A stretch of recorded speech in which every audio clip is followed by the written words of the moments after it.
Welcome to this, the second of the lecture in the series, Whatever Happened to Politics. And I'm very honoured that Larissa Behrendt could come. But before I say more about her, I'd like to acknowledge that the Wurundjeri people, who are the traditional owners of the land on which the University of Melbourne is situated, and acknowledge elders past and present of the Kulin Nation. Larissa is a Yulalai and Kamalari woman, and she's a professor of law and director of research at the Jumbana Indigenous House of Learning and the University of Technology, Sydney. She's admitted to the Supreme Court of ACT and New South Wales as a barrister.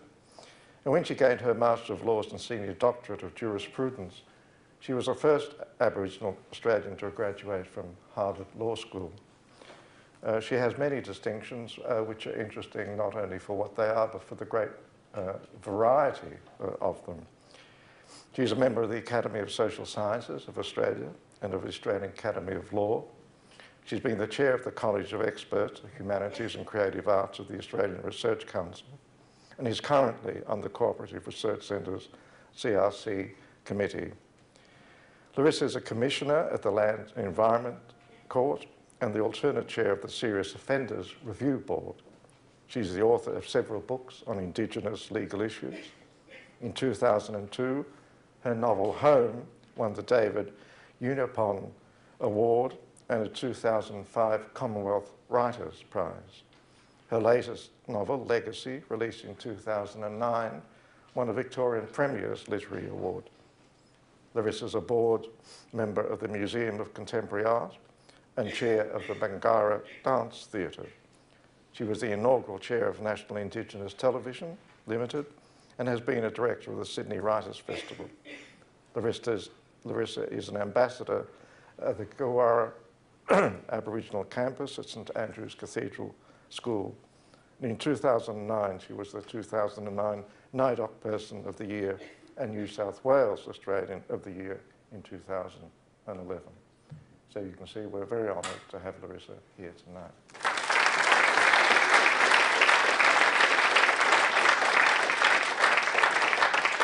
Thank you for that warm welcome. I'd also like to begin by paying my respects to the traditional owners of this land, the Wurundjeri people of the Kulin Nation.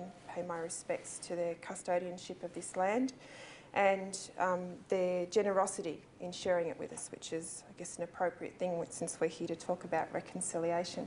Now, I must confess that I actually, when I was invited to give this talk, I envisaged a small kind of tutorial room, so I've kept my remarks much more informal, but I think it'll work.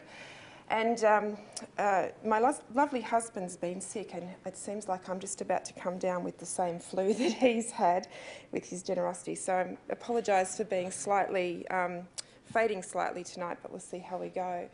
I've been thinking about the topic of what happened to reconciliation, not because I was wondering where it's gone, because I was wondering what I was going to say. And I was just actually talking to Ray before we came down, and he said he'd had the same lecture series with the same theme 5 years ago, and the fact we're still asking the question is probably a reflection in itself. But I was actually thinking when I agreed to do the lecture that it's 40 years since the Tent Embassy and 20 years since the Mabo case. So the fact that this question's still on the table shows how it's one of the perennial questions that we had. I was also thinking about the topic the last few days. We sadly in the Sydney community had a death of one of our elders, and there were preparations today, and I had to explain that I wouldn't be there in the community for it because I was coming here to give this lecture, and this lecture on reconciliation. And I was surprised that a couple of people in the local community had a very negative reaction to the word. It's not the first time I've heard it, but it was interesting just to get that reflection with people saying to me, you know, why do we talk about reconciliation? What do we have to reconcile? And reconciliation, isn't that just about white people trying to feel good about themselves? And so it was an interesting sort of thing to be pondering as I was talking about this, because I guess we often think that part of the challenge is engaging non-Indigenous Australia, but it was a kind of interesting reflection that there's actually part of the agenda that's really about re-engaging Aboriginal Australia. And while it's sort of easy to be dismissive about some of those very cynical attitudes about reconciliation as a concept, I guess in some ways it's reflective of people's view that when we come to talk about how do we, ensure a good and respectful relationship between Aboriginal and Torres Strait Islander peoples and the rest of the country, that we're probably not coming from an even playing field. And in thinking about the topic too, and I guess I wouldn't say I was dismissive, but kind of interested in some of those less sophisticated expressions about why we wouldn't care about reconciliation, it did also prompt me to think about the fact that I probably feel a little bit cynical about the concept too, and probably not the concept so much, but the way that the word's been used. I've recently been involved with doing a review of Indigenous higher education for the federal government, and as part of that review visited every university in the country. And obviously some do much better in terms of student numbers and staff numbers than others. And it was interesting that in some of the institutions, when we would walk in and there would be statistically low student numbers, low retention rates, low numbers of Indigenous people working on the staff, and particularly low numbers of academic staff, that often the first thing people would say to us was, yes, we have a reconciliation action plan. And it seemed to me that this is, in some ways it shows the energy that people put into the idea and concept and the value of reconciliation, but perhaps shows the challenge that the energy is often not always producing the results. Now, I don't mean to label every reconciliation action plan with that, because some people do it better than others, but I think it was symbolic to me in a way that there is an energy and a sense that there's something important about reconciliation, but we perhaps don't know how to translate the symbolism into the practical outcomes that would really be meaningful for both sides. And I suspect if we were better able to articulate what those meaningful outcomes were, we would break through some of the cynicism on both sides of the equation about what that concept means. So it was also, again, in thinking about this in Redfern, which is where I was when I was having these conversations, there's, I guess with the anniversary of the Mabo case, people thinking back to the very important moment at which Paul Keating came to Redfern to give the Redfern Park speech. And I happened to be there that day, not because I knew that it was going to be historic. I think we just heard the Prime Minister was coming to Redfern and we couldn't believe it, so we went down to see it. And I remember standing there as Keating delivered the speech amongst the rest of the community, and how surprised we were when we heard him say things like, we did the killing, we stole the children.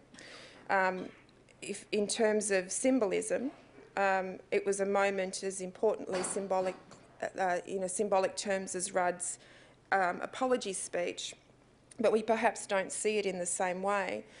I think the thing about the difference in terms of looking at that as an era of reconciliation and then looking at the way in which we interpret it now, Keating's speech and Rudd's speech seem like two interesting points of contrast for me. Both incredibly historically important, and I don't take that at all away from the Rudd speech. My grandmother was a member of the Stolen Generations. My father also grew up in a home, so it was obviously a very important part of our family history, and it meant a lot to our family to hear that apology. And I think it meant a lot to Australians to see political leadership on this issue again. But it seemed to me that at the heart of it, the Keating speech was the beginning of a policy platform about substantive change around Indigenous issues. It led to the setting up of the approach to Mabo, which was setting up the National Native Title Tribunal, and it set up the Indigenous Land Corporation, which was, as you might know, a recognition that the Mabo case would not deliver land justice or compensation for everybody who had been dispossessed as part of the colonisation process. So the concept behind the Indigenous Land Corporation was that there would be a fund of money that would allow Aboriginal and Torres Strait Islander people to purchase land, and there have been some significant purchases of land across the country as part of that fund, including most recently buying back the resort at Uluru, putting it into Aboriginal hands and making it a source of much greater employment, which was never able to be done apparently when it wasn't in Aboriginal controlled hands. So it was I guess, a speech that signified a quite solid agenda of transformative change, and as part of that agenda there was also a discussion of a social justice package which wasn't delivered, partly because the government changed, but it was certainly something that was at the time being mapped out by the Human Rights and Equal Opportunity Commission, as it was called then, and ATSIC, as it once was, and you can still find that report, which is called Recognition, Rights and Reforms, which was, I guess, the blueprint for what people saw as a possible social justice package. And even today, all these decades later, it makes interesting reading to see what was a quite comprehensive roadmap for reform that included everything from increased education in our schools, increased protection of Indigenous culture, changes to the Constitution, investment in employment. It's a very comprehensive blueprint for change, and that was part of the pattern. And then I think that's quite comparable then to, interesting to compare to the Rudd speech, which again was very powerful in its rhetoric, very strong and very moving. But the night before the speech, it was made very clear that the apology to the stolen generations would not lead to any discussion about compensation, which kind of, I think, in some ways dampens the mood of it a bit. But it was symbolic also, of a symbolic speech, about the fact that there was a willingness to engage in the strong symbolism, but not the same willingness to look at the more practical things that would flow from that. And, you know, I think I've always come from a position, I guess especially because I've been engaged so much with issues around policy and law reform, that the hearts and minds exercise is an extraordinarily important part of any other process of change that you want to do. It's not enough to make the great legal argument. You need to explain why it's an important thing and why it's an important thing for the country. And I think you saw that with the 1967 referendum, where you see over 90% of Australians from a broad range of backgrounds, a broad spectrum of politics, say that they were voting yes for a change that they thought at the time would lead to an improvement in the lives of Aboriginal people. You see these moments where that view about the importance of moving forward is there. And so I think, for me, that kind of starts to touch on why I think that there's perhaps a becoming a bit of a lack of balance between the practical solutions that should follow the ideas of thinking about how we make the relationship much more productive, truthful and meaningful, and the symbolism around these things. Underlying it, I think, for me, is the fact that, and it goes, I guess, back to some of the cynicism that I heard around my local community about reconciliation, this idea that the playing field's never been even. And, you know, I think there's a narrative within the Aboriginal community that would describe that as the fact that we were a sovereign nation with our own laws and our own governance, and that has never been respected as part of the way that the dominant culture has come in. And for me, I think I see that institutionalised through our constitution, that moment of nation building that excluded so many people from our society in that important moment. And I think for me, the constitutional issue remains symbolic of the uneven playing field. So I'm going to just talk about that issue before I go on to some of the other things I wanted to touch on tonight, because it seems to me that at the end of the day, unless we do something to perhaps change that particular playing field, the rest of it's kind of moot. And what I think the starting point there is not even so much the exclusion and the symbolic act of exclusion from the discussions around how we construct our nation's founding document. It's also some of the other underlying assumptions that still lie within it. And I don't know how many of you sit at night and read the Constitution, but sure it'd be guaranteed to put you to sleep in that it's not really a document, as a founding document of our country, that really is a riveting read. It's very dry, it's very pragmatic, it's very practical. So in some ways when you read it, it's often hard to see how this document, which seems so pragmatic, could actually be so seen as so racist. But I think it's pretty easy to see from its actions, how it's played out, that that's certainly the case. And part of that comes from the fact that at the moment in which we decided to construct this document, there was no doubt that there were issues of race that were pervasive at the time, and in a sense Indigenous people were only one small part of that, and in fact the fear of Chinese people and Asians was probably much greater and a much bigger driver in terms of the thinking that went into the Constitution. And the framers did have discussions about this. They looked at other constitutions that were around at the time that were persuasive, the French Constitution and the American Constitution with their deep history of democracy, and they specifically rejected the idea of putting rights into our document the way that it was in America. And it wasn't just because they didn't want to protect rights. There is some evidence of that I'll discuss in a minute.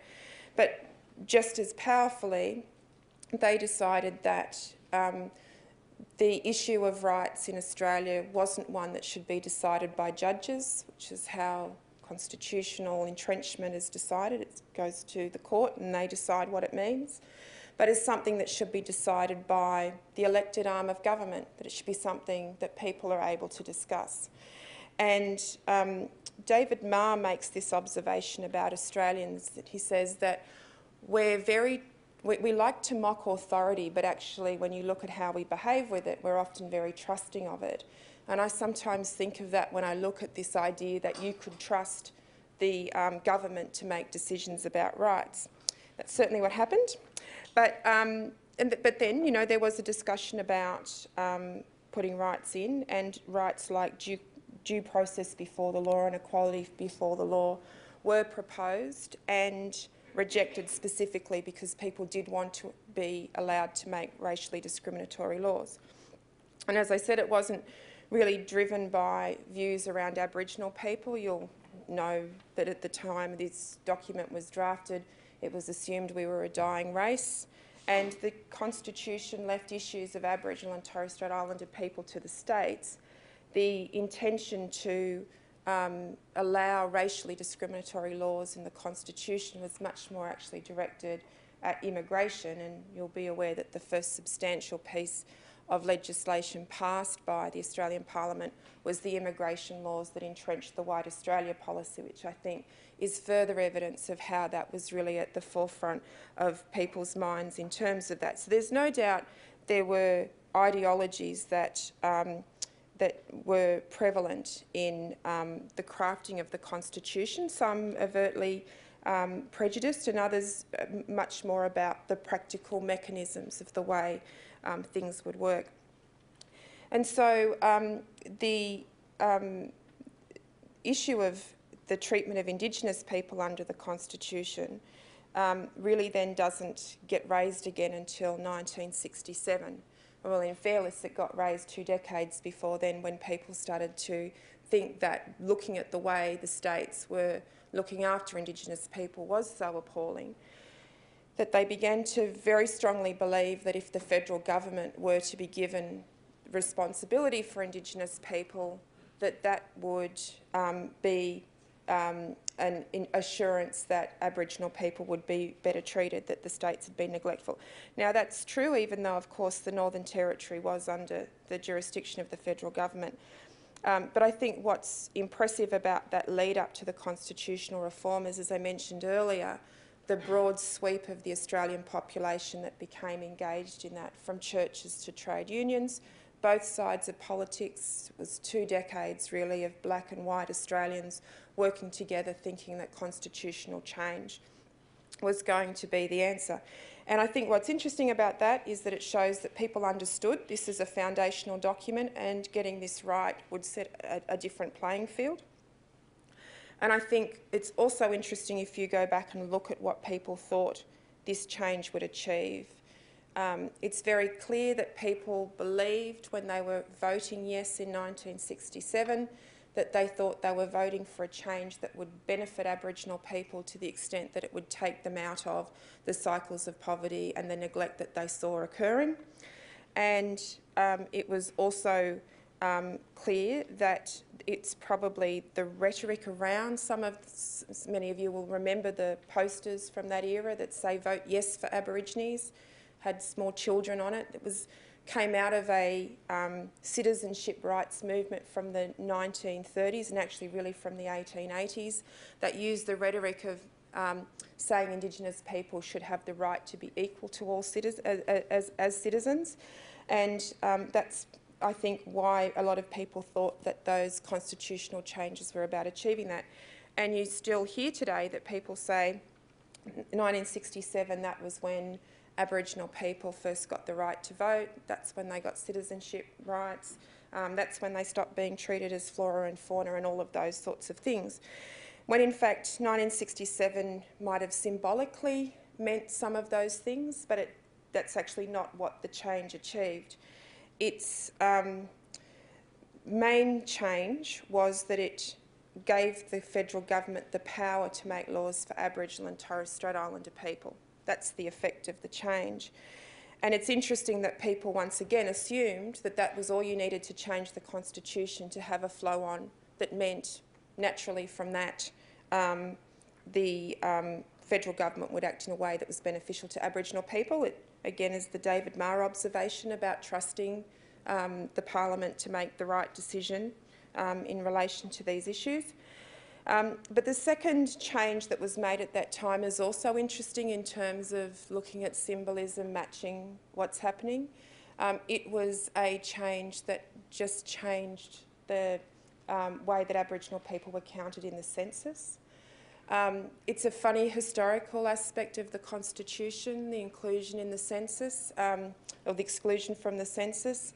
It partly relates to how the population was treated in terms of the allocation of seats for Parliament, and it was decided that Aboriginal populations shouldn't skew that, because it was partly the fact that they weren't seen as voting, and it was partly used to allocate funds as well. So it was an anachronism within the Constitution, but people involved in the 67 referendum campaign saw this change as really almost a nation-building exercise. They believed that if Aboriginal people were included in the census in this way, it was a way of, changing the way that they were seen as being outside of the Australian population and made us all as part of the same population. And I think you can argue the extent to which that happened, but it's interesting that they thought that this was an important symbolic change at the same time. And the fact that this constitutional change was seen as being a trigger to a more equitable relationship was something that I think both Aboriginal and non-Aboriginal people had a great deal of hope in. But you see people involved in the 1970s civil rights movement, particularly the Tent Embassy, who said, well, we woke up on the day after the referendum and nothing in our life had changed. And a couple of years later, nothing in our life had changed. We're still living in poverty, still being controlled. There was no discernible change. And that was kind of the impetus towards being involved with I guess what people might describe as a more hardline kind of politics, but at the same time it was a politics that resonated with global changes around the way that people were looking at otherness. It was as influenced by the Black Panther movement as it was by the feminist movement, so it was also going into a different era. But I think that the disillusionment with the extent of that change was quick, and reflective of the fact that it really didn't change the playing field the way that people had hoped. We see some good examples of that now, more clearly. The Hindmarsh Island Bridge case brought that into really strong relief. You might recall the circumstances of that case where there was a dispute about a bridge being built across Aboriginal land. There was a dispute amongst the community about the importance of the land, but in order to resolve the dispute amongst all of the parties, the federal government decided to just repeal heritage protection laws so they didn't apply to the Indigenous people of that area, which also meant they had to repeal the Racial Discrimination Act from applying because it was racist. So that's the legal test. But they took this case all the way to the High Court, and they argued that in 1967, when Australians voted to change the Constitution, they had done so with the strong belief that this change to the Constitution, this power that was given to the federal government, would only be used for the benefit of Aboriginal people, and nobody intended it to be used differently. And the High Court, with Justice Kirby dissenting, said that even if that was the case, that could be the case, and that's an interesting argument. But you look at the language of that provision in the Constitution and it's quite clear. It simply talks about the fact that the federal government has the power to make laws for Aboriginal and Torres Strait Islander people. There's no qualifier to that says it has to be beneficial. And so if the Commonwealth has the power to make a law that might give a benefit, it also has the power to take it away.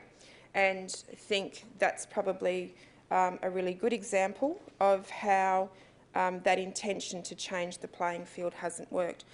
I think in terms of looking at that legacy from an Indigenous perspective and looking at how the Constitution treats Aboriginal people, the Hindmarsh Island issue becomes one particular point of contention.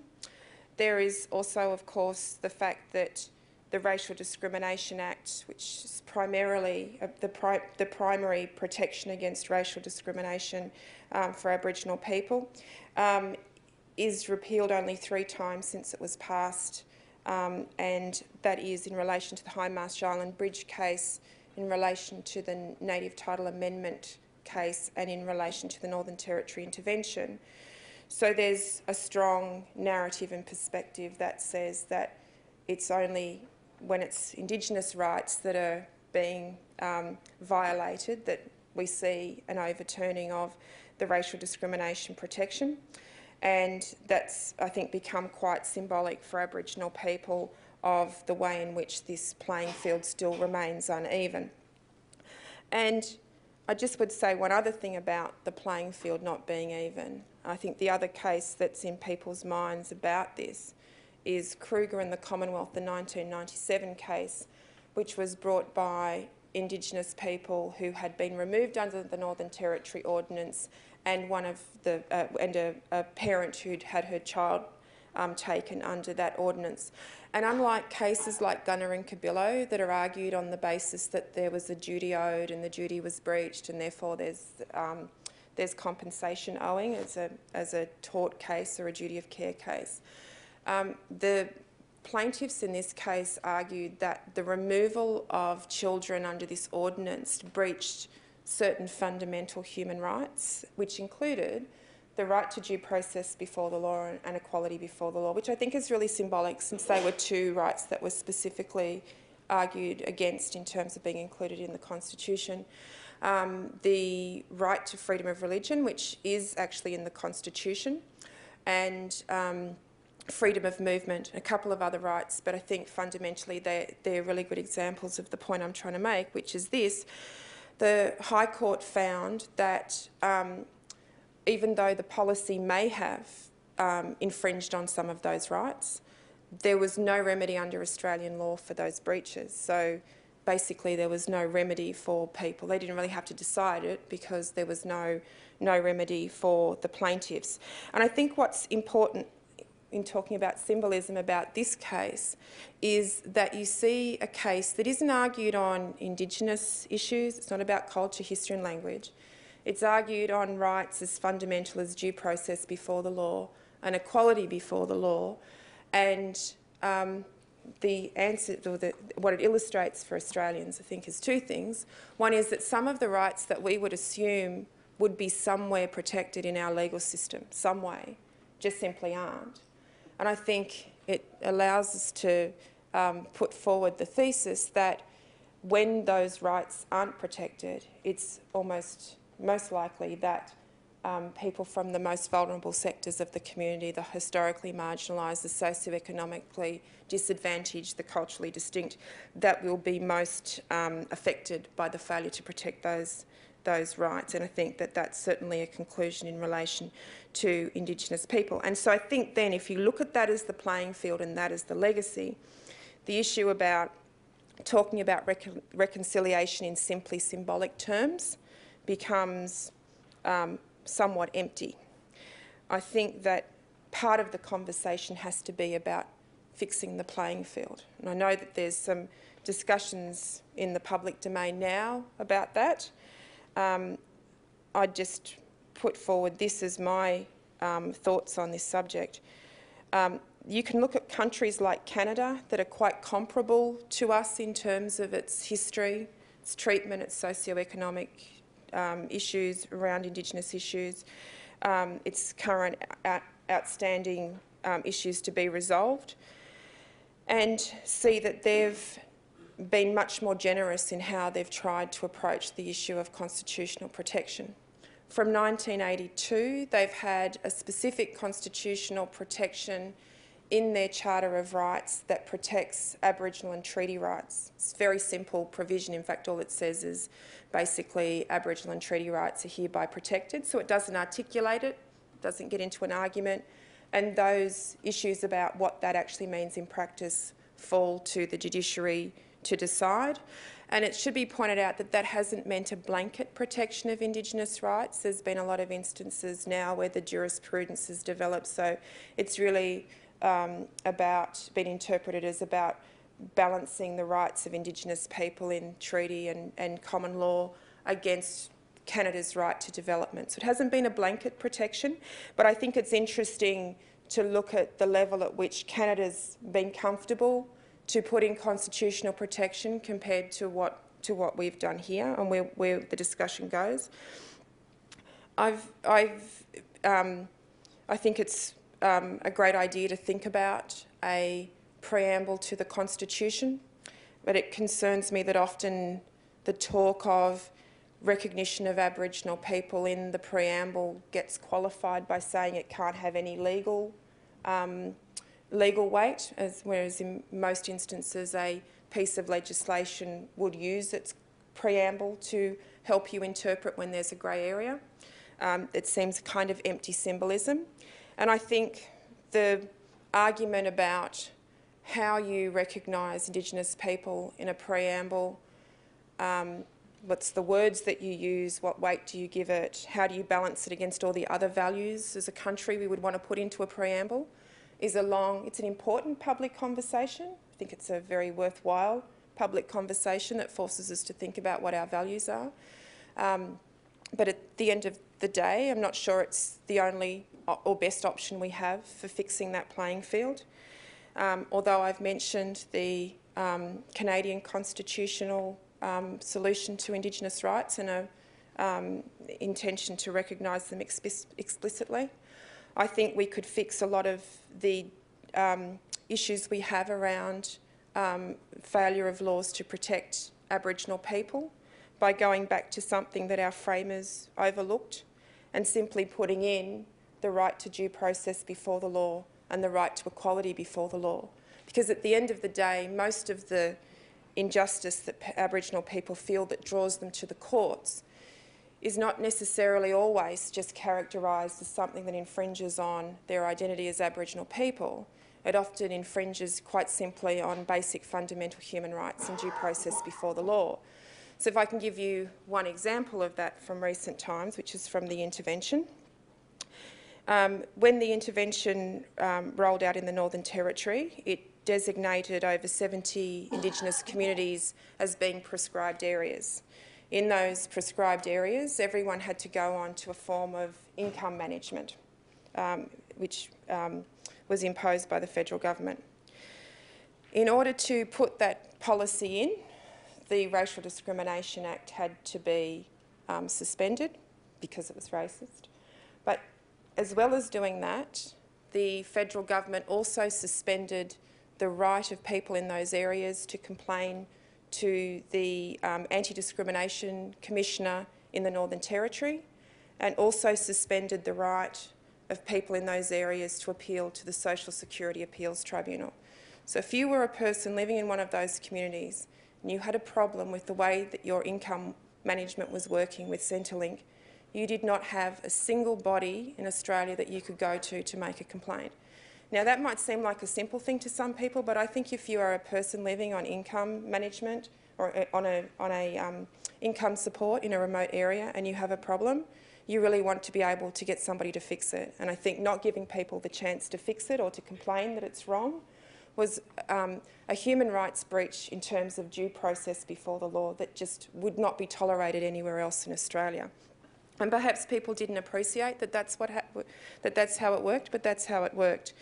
And it would seem to me that if you had just a simple right to due process before the law, you could ensure that people weren't disenfranchised in that way again.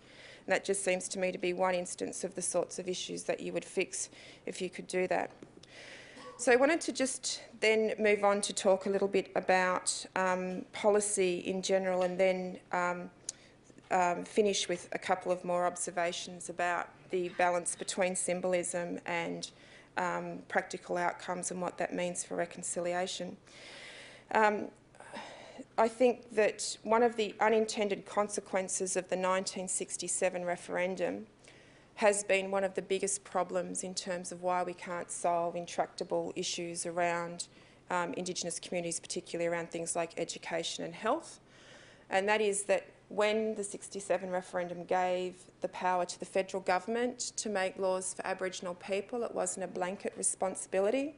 And along the way, it's meant that there's been a sharing of responsibility between federal and state and now territory governments. And rather than that being a situation in which both levels of government work together, ensuring resources are allocated effectively and that they work together to develop appropriate policy, it's actually led to a situation where both levels of government blame each other for policy failure, and both levels of government try to shove the cost of fixing those problems onto the other level, which is why you see despite the level of need of Aboriginal people, such a huge underspending. As you might be aware, in the Northern Territory, for example, where it's absolutely well known how important it is to be focusing on the education of young people, we see the failure to provide enough teachers and classrooms in Aboriginal communities, and work done around the COAG trial in Wadeye showed that only 45 cents was spent on the education of Aboriginal children for every dollar spent on the education of non-Aboriginal children, partly because the Northern Territory government, which had been country Liberal but then had also been Labor, so this isn't a political, it's not a one political party that does this, but both sides of government had funded schools on attendance rather than enrolments. thus further bringing down the amount that they were allocating. And so initiatives that are implemented in those communities that are designed to ensure that parents all bring their kids to school often result in situations where if all the kids do turn up at school, there isn't enough places for them. And at the heart of it, I think in the time that we've got, I'd just like to flag that as one of the real ideological problems around policy that I see at the moment. I think it's very easy to say when you look at the level of truancy in Aboriginal communities, especially in remote areas, that this must clearly be a problem of bad parenting and that the best way to fix it is to punish parents. It seems to be a very simple rhetoric that is very politically saleable. But we know when we look at why kids in those areas don't go to school that the attitudes of parents is actually one of the lesser reasons that's influential. So it's much more about the culture of the schools. It's much more about the extent to which the curriculum engages Aboriginal kids, which is why bilingual education programs have been so successful in some of the areas where they're resourced properly. They enable kids to learn to read words in their own language, so they recognise letters, which allows them to then better read English. It's the same way that bilingual is taught in other languages, not just Aboriginal languages. Those are the sorts of initiatives that are community-driven. They're often the result of a community project. They require the local community to come into the school to co-teach. They require the teacher to spend a lot of time in the local community to learn the language. They're resource intensive, but they work because they create that relationship of trust between the community and the school. So where that doesn't occur, we see higher levels of truancy, and it's also an issue of the quality of teacher education as well. And as I said, resourcing of classrooms. There's also the issue of overcrowding. That's a huge issue in truancy. You'll be aware of the issue of overcrowding in many Aboriginal communities, which leads to a multitude of problems, but including the fact that it's not a great place for learning, but also infectious diseases, and the issue of ear infections is actually another learning problem which should be easily fixable. But at the heart of what I'm trying to say is that these simple solutions that seem to just say, well, this is about, you know, bad parenting, so we punish parents, does seem to ignore the fact that there's a lot that we see in the solution that is actually the responsibility of government to provide. So again, when we talk about reconciliation, I think there's an extent to which you can become quite cynical if the approach of government is to say, well, this is all about you having to perform better and behave better, but their responsibility to provide basic services, classrooms and teachers is not being met. And I think that the other point that I want to draw out of that is that we do see lots of examples where communities aren't dysfunctional, and we do see lots of examples where there have been great solutions to really difficult problems. The issue of violence in some Aboriginal communities is obviously an issue that's very perplexing, has very complex historic and social roots. And in some of those communities, very simple ideas like having dry-out shelters or a bus that will pick people up and take them to a safe place is a very simple solution to those sorts of things. And again, the point of that is that where you see these kind of simple solutions, it's never because governments in the cities have decided this is a great program, let's roll it out. It's because communities have understood that there's a problem there, and they usually know the best way to find a solution. And I was even more convinced of that after the recent research project we've done at Jumbana, working with the New South Wales Attorney General's Department, looking at Aboriginal communities in New South Wales where there are high crime rates and low crime rates. And one of my favourite examples that I saw in terms of trying to explain to people why is it that you'll have one community that's dysfunctional and yet down the road there'll be another community that's working, is this story that I'll tell you. And It cuts through, of course, a history of two different communities that have had a whole range of different issues. But in Wilcannia, which is one of those classic communities that's always labelled a basket community, it's one of those communities that has, as I mentioned before, with this era of cost shifting, both levels of government flying bureaucrats in every day and out every day to be able to trying to fix the problems there. There's a lot of money going into programs in that community. If you fly out to those areas, especially to Broken Hill, the planes are packed because they're full of bureaucrats going out to help the people of Wilcannia. And somebody's making a lot of money. But and then down the road you've got this town of Menindee, which doesn't get much attention at all because it doesn't have the same social problems that Wilcannia. And in our work, when we were asking people about issues with truancy in Wilcannia and the problem of getting kids to stay at school, answers that we got to those questions were things like, well, there's no point in going up to talking to the principal because he's racist, he's worse than the one that was there before and he's only been here 6 months. The P&C don't get on with the Aboriginal community. And what's the point? There's never been a shop in the main street that's employed an Aboriginal person, so why bother? Why bother going to school? And then you go down to Menindee and ask about issues of keeping kids in school and how do they do it. And they say, well, if the kids don't go to school, Auntie Beryl gets in the bus, she goes down to the riverbank where they go, picks them up and takes them to school. That's a really simple solution, but I think what's really important about the difference between those two examples is that when you go to Menindee, you see a community that when it has a problem, it just does not believe that it has the ability to be able to fix it. Nobody helps, nobody gives anything, everyone's completely disillusioned. There's no point in creating any relationships because the teachers change over as quickly as the police officers. So anytime anyone tries anything new, it's a short-term thing and they just lose their energy. Whereas Menindee, you see a group of people who, if there's a simple problem, they don't need anybody to come and help them, give them a handout, give them money, tell them what to do. They don't need a program and they don't need a bureaucrat.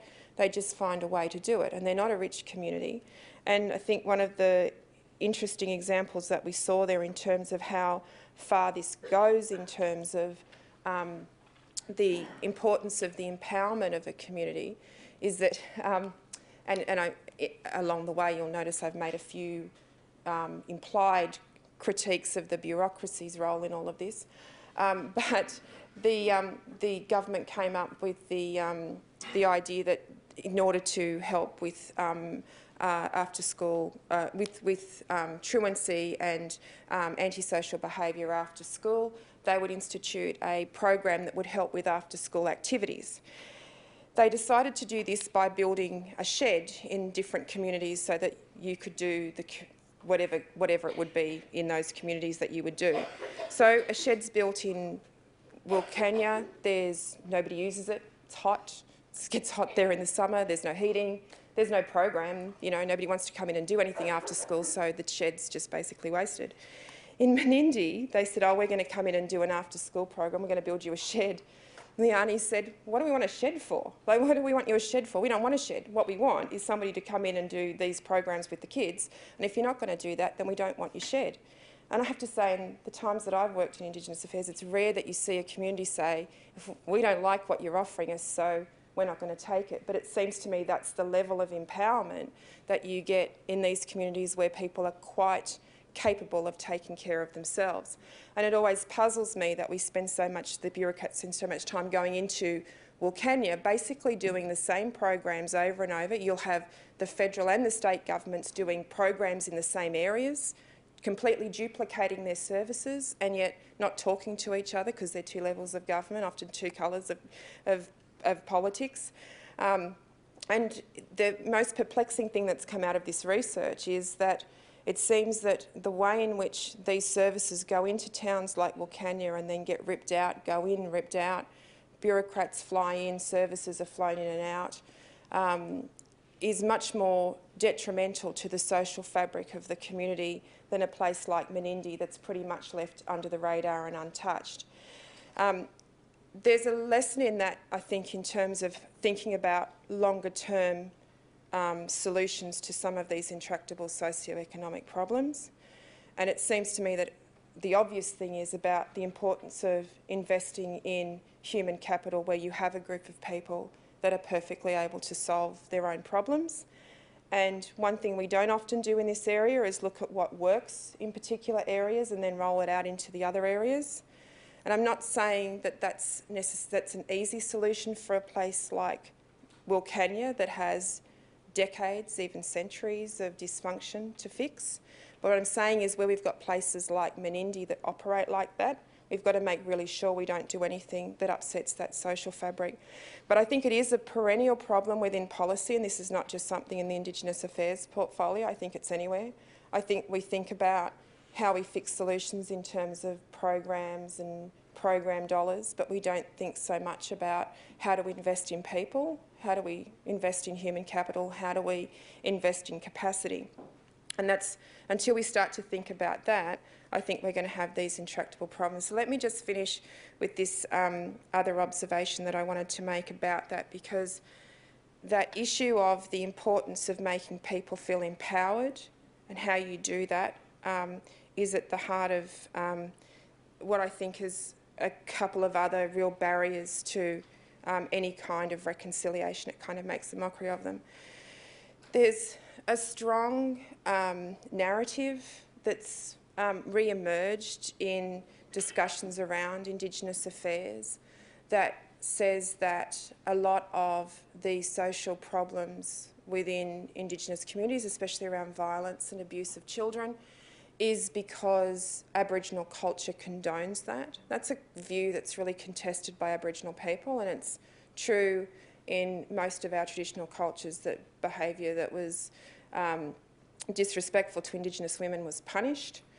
But at the same time, I think that it's important to note that it is the case that over time in some communities, antisocial behaviour and criminal behaviour has become normalised and tolerated.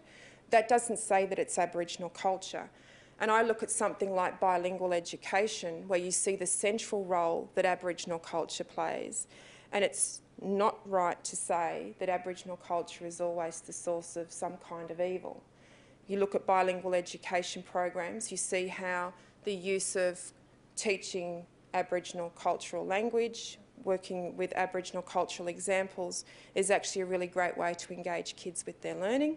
And you look at the work done, the very influential work done by people like Chris Sara, who focused on the need to get teachers to believe that Aboriginal people can achieve, Aboriginal kids can achieve, that they don't have high aspirations for Aboriginal kids, and that has to change. So part of his program is about getting kids to believe that they can achieve well, and that achieving well academically is important. But he marries that with a set of activities and priorities that are about building self-esteem and confidence in kids. And one of the ways he does that is to make them proud of their cultural heritage and who they are. And they seem to me to be two examples where respect for culture and respect for your identity and respect for who you are is really important in building up a person who's going to be able to achieve things and who is going to be an agent of change and somebody who's going to have their own agency in the way that we need it to be. So this rhetoric around the fact that Aboriginal culture is evil and bad, I think has been very damaging in a practical way as well as in a more symbolic way. And the other rhetoric that's come into the discussion that I think has been really detrimental is the assertion that's been made in politics that self-determination failed, which is basically an argument that says the Labor government had a policy called self-determination. They set up ADSIC as part of that. ADSIC failed, and therefore self-determination is a failure. It seems to me both sides of politics have kind of accepted that argument. I mean, I don't think ADSIC was as big a failure as people said, and certainly there were some gaps afterwards. It wasn't perfect. But even to say that about ADSIC was simplistic. To say it as a general statement is overly simplistic, and it's wrong. You can't, on the one hand, be saying self-determination has failed, but then on the other know that if you want to make real changes in communities, you need women like the women that you need in Menindee, who are in every sense self-determining. It seems to me that that is a debate that has been completely unhelpful and kind of one run on ideological lines rather than looking at what's actually happening on the ground. So you could call it capacity building if you wanted to avoid all of the issues about self-determination, but it seems to me that the debates, the ideological debates about self-determination failing have been really detrimental. And this is the point I wanted to conclude on. It says to me how far we've got to go in terms of reconciliation if two of the main narratives around Indigenous affairs remain: Aboriginal culture is evil and self-determination has failed. I think that both of those assertions need to be countered and can't be part of the starting point if we're going to achieve reconciliation either in a symbolic way or in a practical and meaningful way. That's it.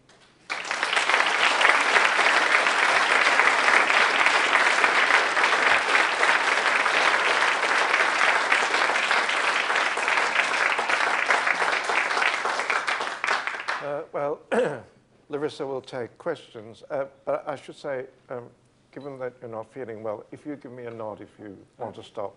Well, we said we'd go to 8, so I think I'm good for it. Okay.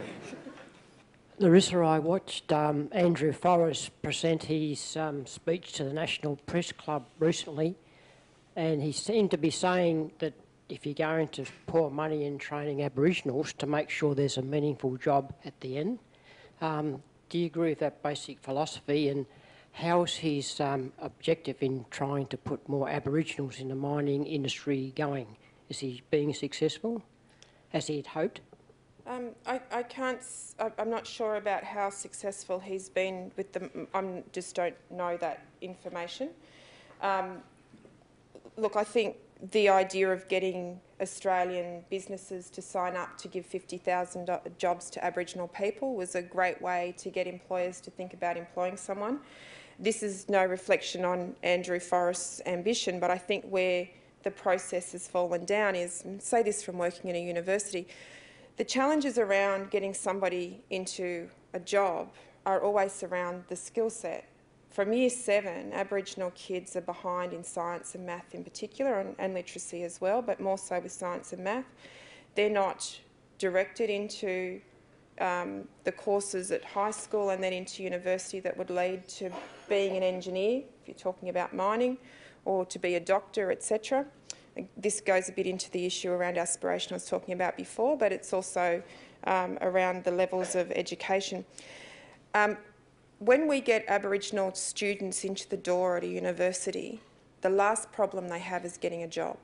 There are heaps of people who want to employ an Aboriginal person once they graduate. It's people who want to invest in the training of Aboriginal people to get to that point that is the bigger problem. And so, I mean, I guess what I would say is that it's great that people put their hand up to say, yes, we'll give jobs to Aboriginal people. If you look at the job site where it is, a lot of them require skills, and it's fine to say, well, if an Aboriginal person comes along, we'll employ them. But I think the bigger challenge is if you really want to see more people in your profession, then perhaps the investment has to be greater, and it might be things like, which, you know, some professions like the legal profession do this, where they offer scholarships or support that is much more mentorship. And I think even more important, it's all very well to talk about the pathway from university, but it's actually getting them to the point where they would be ready for that. I think where we need to see much more action is with kids from year 7 to 9. That's important in terms of giving people an understanding that they might have more options than just going into a job. It's a huge issue in the rural and remote areas that the incentive to earn is higher than the incentive to learn, if you understand what I mean. And it seems to me that we need to, the critical investment needs to be around year 7 and 9, where kids have to not just be brought up to the same skill set, but need to know what their real options are. So just to finish on this final point, we don't have trouble getting Indigenous people interested in areas like law and medicine and teaching so much. Medicine now, but used to be health. because they see that every day in their communities. They see police, they see doctors, they see teachers. It's harder to tell kids in that age group what they can do for their community if they become an engineer. So there's quite a bit of work that needs to be done around aspiration building as well. If you explain it's about fixing houses or whatever it is, and show great role models, that goes a long way. But it seems to me that it's all very well to say, well, there's a job here. If I've got a capable Aboriginal person, I'll give it to them. I think that's kind of the easy way out, and there's a lot more investment. It's an investment the government needs to make. It's an investment the community needs to make. It's an investment schools and the universities need to make, and it's an investment that professions need to make as well. Well, I've still got three going in a check shirt, and then behind, and then lady here and there. Okay. And then I'll start up again. Okay, because that might take us to 8:30 the way I've been answering these questions. Might take us to 9:30. Thank you, Larissa. I'm interested in constitutional recognition, the process that's been put forward, the recommendations by the expert panel. I was struck by the way that you spoke about the Keating's Redfern speech was then followed up with meaningful actions afterwards, but Rudd's apology was not followed up with that. Where does the recommendations for constitutional recognition sit in terms of that idea of, are there meaningful reforms that can be attached to it to give it meaning, or is it an empty symbolic thing? Okay. I do think the constitutional agenda is important. I think it's important that we get it right. We don't want to see another 67 referendum where, for some reason, what we've aspired to do doesn't achieve the change that we want. I think there's an issue of fatigue and there's an issue of energy and all of that. So this is, in a way, this is a really important opportunity. We've got to get it right. It took 20 years to get the level of support for the last constitutional change. So it's always been my view that constitutional change as part of this process will be a long-term thing. It might not be 20 years, but it won't be something that I think you can turn around. I think we're at a stage where people who are interested in it are talking about it, but it needs to go well beyond that, or the worst outcome will be you put something up that recognises Indigenous people in the Constitution and it fails. If you talk about symbolism, you don't want that. So I think that there's a longer time that needs to take place, and I think it's probably helpful to look at the recommendations of the expert panel as a starting point, which is, I think, probably how they intended it.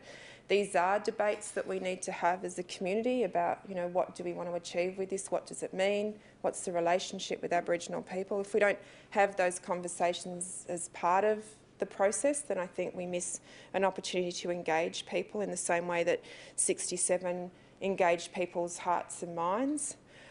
So I do think it's an important part of the agenda, and so not only do I think that it will take time, it's my strong view that whatever ends up there has to be more than symbolic. And there are some of the that they didn't propose a preamble, but they've proposed a couple of symbolic recognitions and a couple of symbolic removals, and that's great.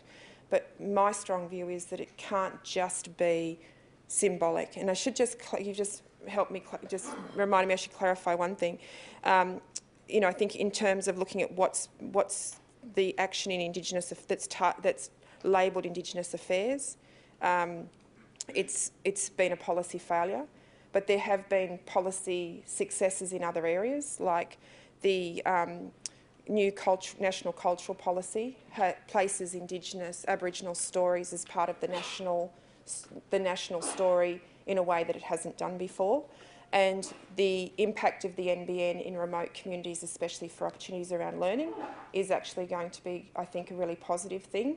So it's, I guess, an irony that I see if you look at where there has actually been some potential and improvement around Indigenous issues. It's often not because it's in the Indigenous Affairs portfolio, but it's actually in the broader health portfolio, the broader education portfolio, or in the arts portfolio, and that's where you get it. And surely that's not a great outcome if we're only getting it despite the fact that we've got Indigenous affairs on the table. So I think we need to get that stuff right first, but the constitutional stuff, I think we need to take the time to get it right and make sure it's meaningful. Do you still have the mic? Yes, the man with the hand up with a...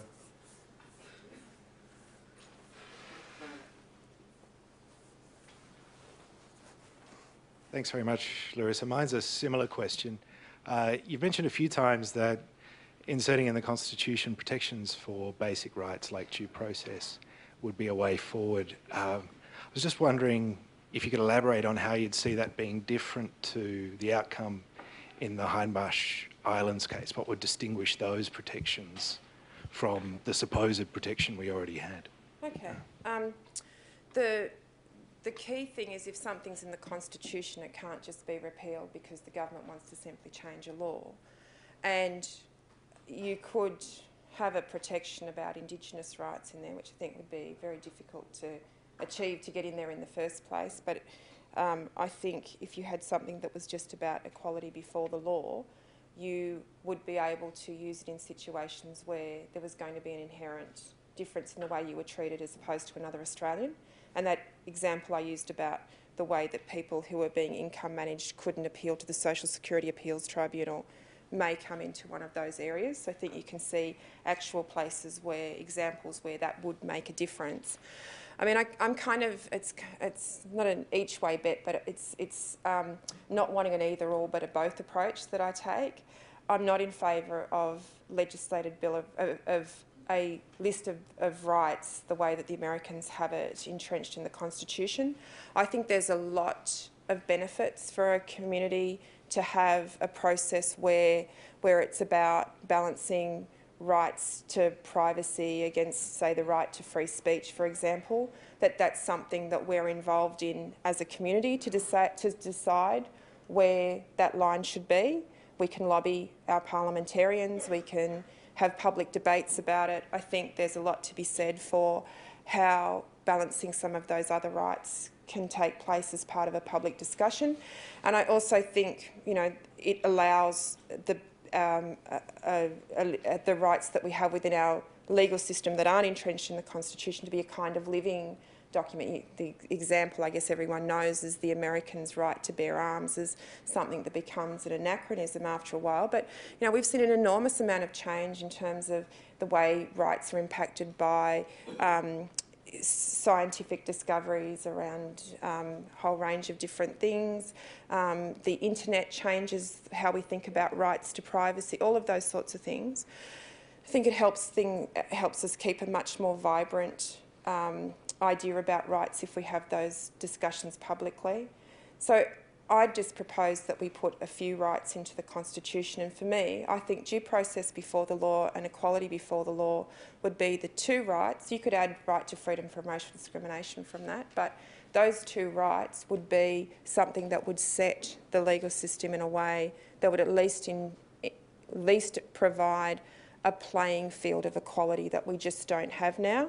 And it would make a difference in the Hindmarsh Island Bridge case because you would have breached it by not allowing people to have the heritage protection legislation when everyone else had it.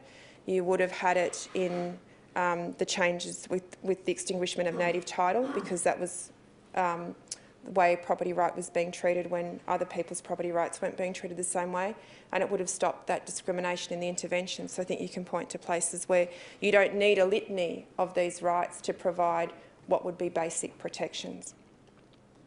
It still leaves a lot unprotected. I mean, that might not protect cultural heritage, it might not protect language, but I think it's at least the bottom line or the minimum that you would need to be able to say we've fixed the fundamental issue of problem with equality in our Constitution.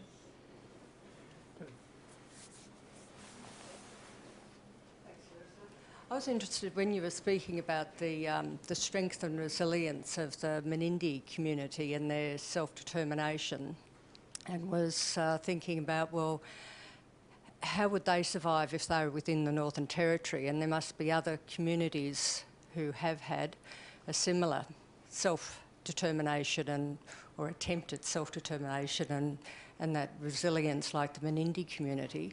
So I was just interested if you have any information on how communities are surviving in the Northern Territory and the impact of the intervention.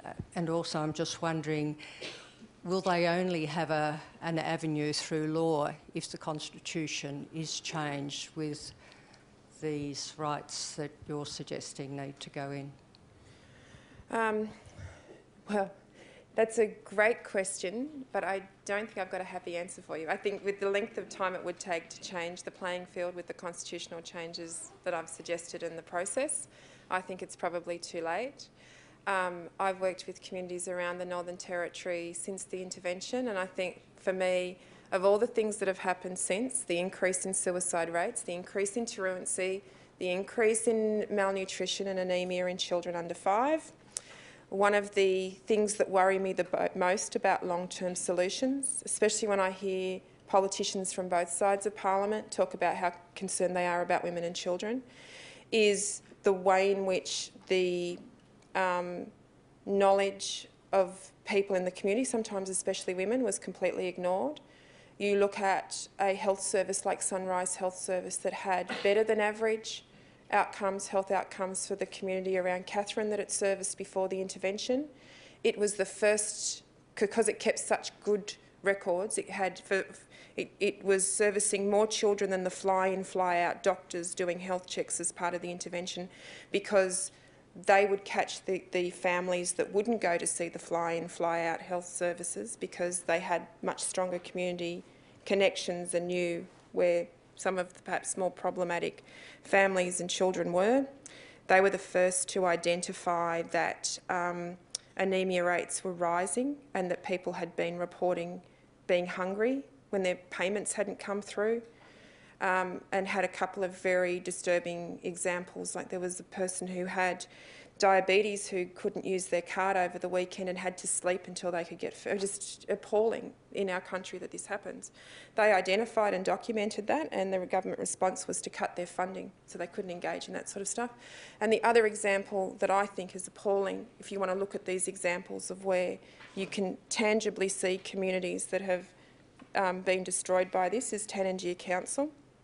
It was the council that serviced the town camps around Alice Springs. It ran breakfast and lunch programs for kids.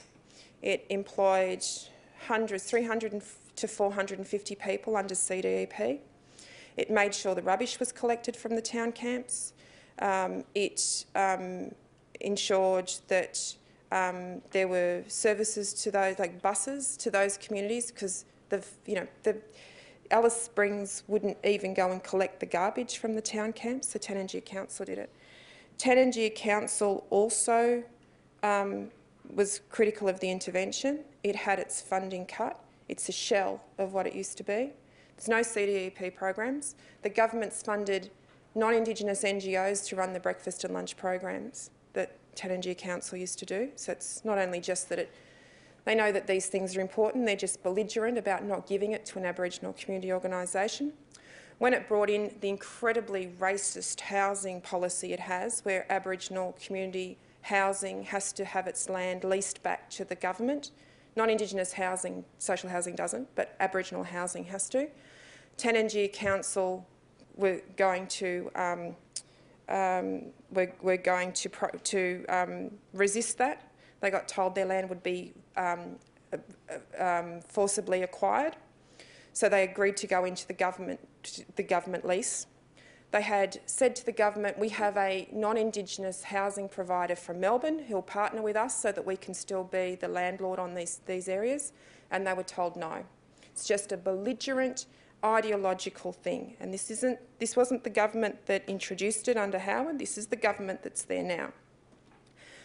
So Tanangia Council is a shell of its former self. It took 30 years to build up that organisation, and they have undone it in a couple of years. And this is what worries me. This is that if there's one thing that I find the most unforgivable about the impact of this policy is you go to places that did have people, where you had those people who were just those people that make the community work. There's one woman who kind of makes it work. They're completely demoralised because they weren't asked a single thing about this policy. They weren't asked about what worked in their communities.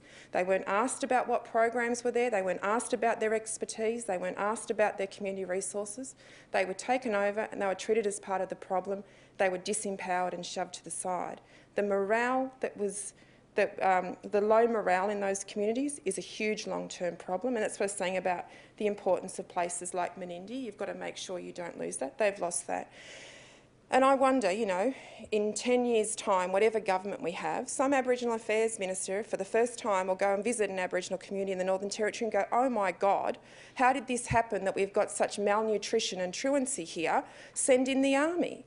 And one day they'll decide that, okay, we've got to have Aboriginal people involved with these solutions, and who are they going to turn up to? Because there's nobody at Tanangia Council anymore. It took 30 years to build up a community organisation for an impoverished, underskilled community, and they've destroyed it. When they decide that they finally got to include Indigenous people as part of the solution, who are they going to go to? And that's what really concerns me. The failure to think about the long-term importance of capacity building has just been something that has let those communities down. And sorry you asked the question, because I feel really passionately about it, because I've seen it destroyed that way, and I just think it's unforgivable. It's just unforgivable. Can you take 2 more questions? I can take 2 more questions. Okay, there are 2 more questions. There's over here, and then, sorry, there's a man at the back. But you're after him.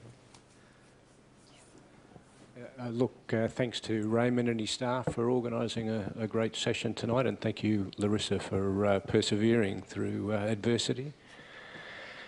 Look, I was one of those people in 1967 that supported the changes. I've observed all of the efforts that have taken place over the last 40 years.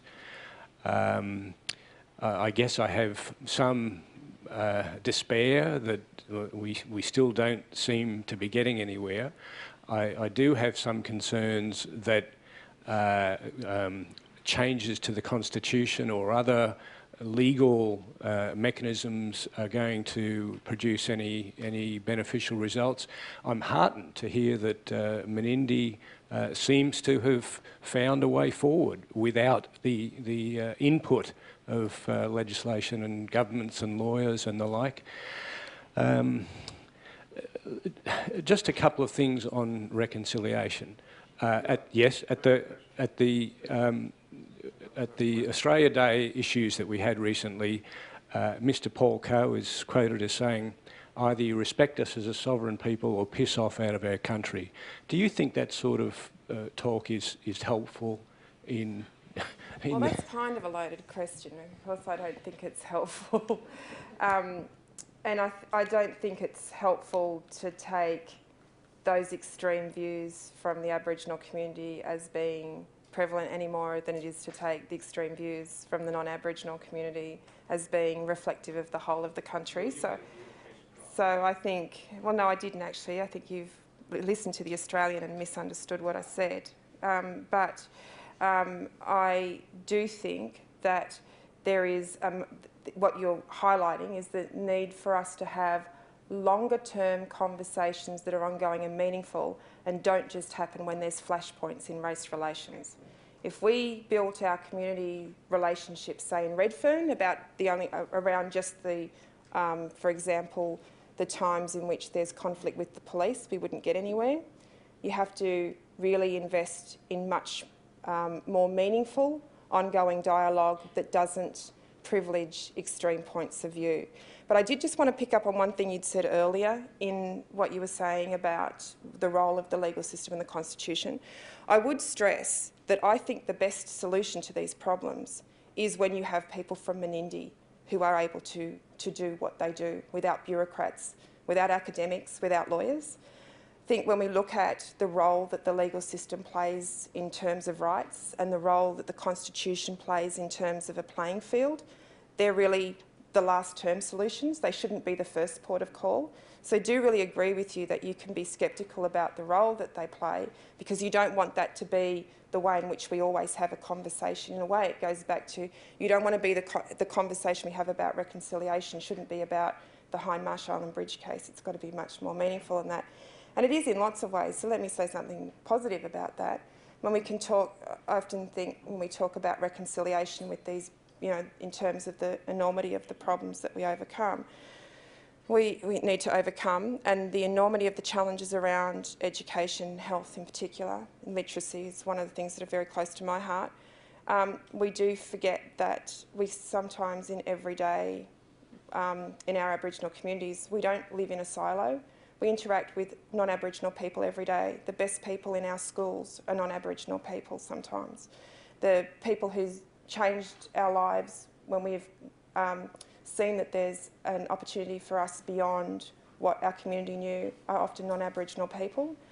My mother's not Aboriginal, and I think for me, we can simplify the us and them about this rather than appreciate that for many of us, we're actually parts of families that are already exercising reconciliation and parts of communities that live that every day.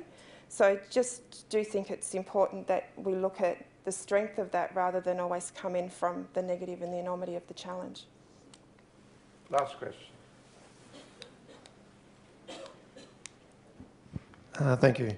Look, I've tried to read the Australian Constitution and gave up on it because it's mainly about property and electing the type of people that will maintain private property rights. Reconciliation for me is kind of undoing the land theft, unstealing the land. So I don't know how you incorporate that in your discussion or debate, because it hasn't served any community well, including the Indigenous people most so. But since our Constitution's been alive, there's been booms and busts in property, putting all sorts of people in fear. And we see the problems today, globally. Does reconciliation then possibly ought to be, we put the value of today's property at, a blanket and a kilo of flour, and therefore ends speculation and puts resources into education, Aboriginal education, white education, and then it actually changes the whole relationship between people and land for whites and blacks, and also might even help create another constitution that gets rid of a layer of government, and that layer of government probably be getting rid of the states. Now, that kind of debate for me probably is reconciliation, unstealing the land. But I don't hear much of that. I think the point you make about from a kind of point of pure reconciliation, how do we go back and undo the impact of colonisation and the dispossession of Aboriginal people, is probably a starting point that the people in the community who said to me, what's the point of talking about reconciliation? It's about white people feeling good about themselves.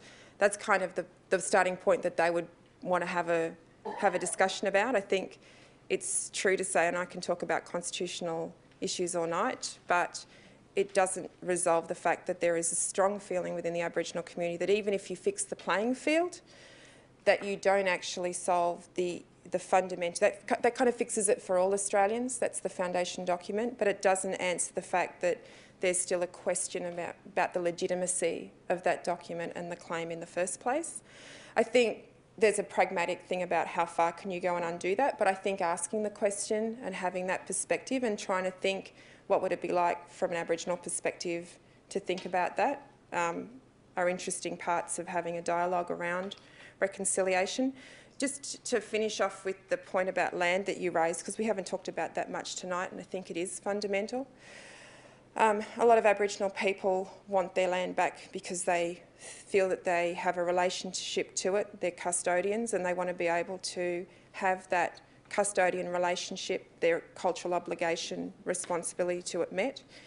There is also a view that land is the key to an economic self-sufficiency, the way it's always been. We might have hunted and gathered off it once, but now there are other ways in which land can become a resource, and that it's part of that ability for communities to be self-sufficient and to get out of what's often called the welfare mentality, is to have their own land. It's been the great disappointment, I think, for many people about the nature of native title, that it doesn't allow that. It really just allows you to exercise whatever your cultural relationship with the land is. Sometimes people negotiate an outcome beyond that, but native title in its pure form only recognise that attachment to land.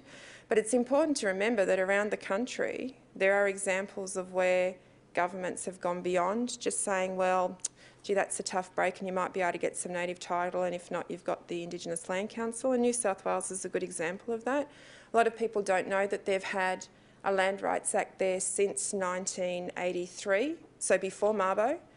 It allows Aboriginal people to claim land that is Crown land that's not used for another essential purpose, so you don't have to show the connection to land that the Yorta Yorta were required to show. You just have to show that the government doesn't need it anymore and you can start to claim it.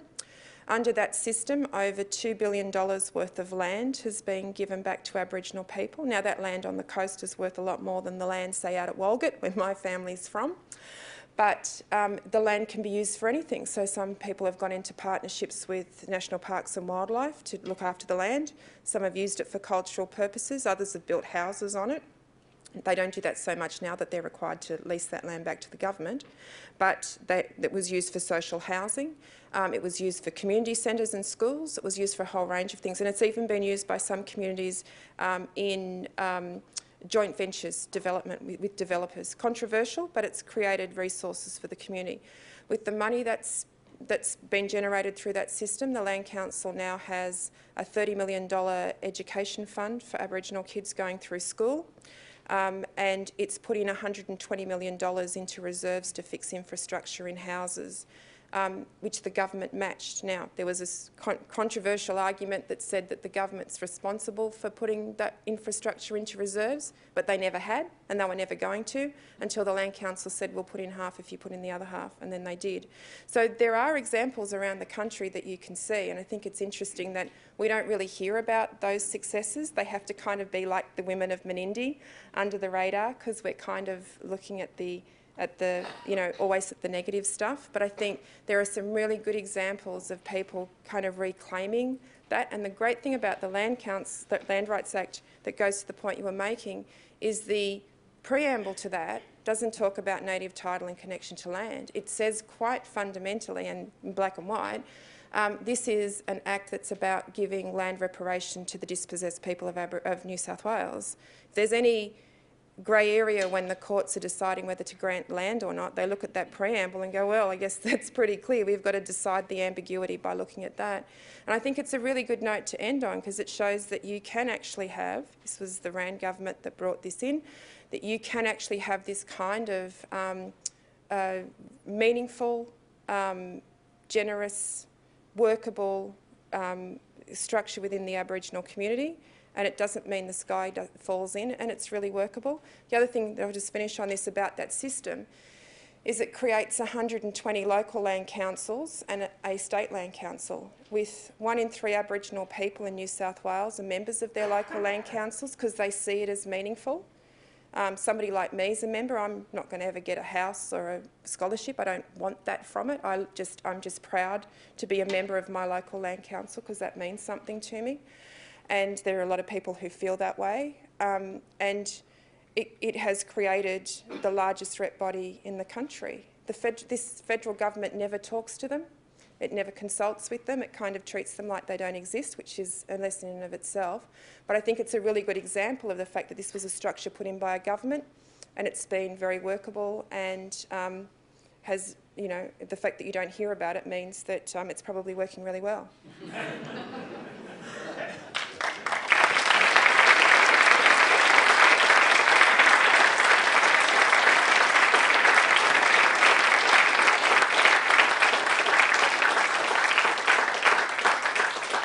Well, you're going to have to clap again. Not yet. I just want to thank Larissa for a really moving presentation. And I'm not going to say much, but one thing that really struck me when one thinks about the difficulty of this word reconciliation, which is a difficult word just because it can suggest that the Indigenous peoples have done something to the non-Indigenous peoples, such that the non-Indigenous peoples should take up an attitude of being reconciled to the wrong that's being committed to us, which is, of course, a nonsense. But I was struck by with what ease you move between one kind of we and another kind of we. You said at one stage, when we drafted the Constitution, and then you spoke very movingly when we, meaning the Indigenous peoples and actually a more local community than that. And I was struck by the fact that you felt no tension in that movement. And that itself is, I think, a wonderful thing. So